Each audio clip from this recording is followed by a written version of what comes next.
Úgy fest, hogy az amerikaiak vezetésével Németország statisztálása mellett a nyugati világ le akarja győzni Oroszországot. Szeretné úgy legyőzni Oroszországot, hogy nem keveredik vele közvetlen háborúba, hanem ezt a háborút az ukránokra hagyják, és a nyugatiak ezt meg akarják nyerni. Szerintem ez reménytelen.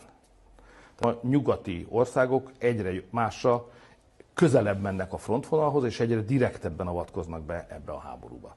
A kérdés, hogy van egy minimális cél, amit el tudunk érni. Most ez a szerelvény, ez a vonat, az európai szerelvény, ez a háború felé tart.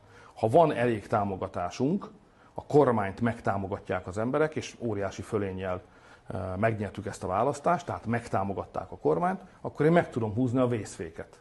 A vonat meg fog állni. És mi magyarok erről a vonatról le fogunk szállni. És ha nagyon erősek leszünk és szerencsésen állnak a csillagok, akkor meggyőzzük a masinisztát, hogy ne csak a magyarok szállnak le, ne is menjen tovább.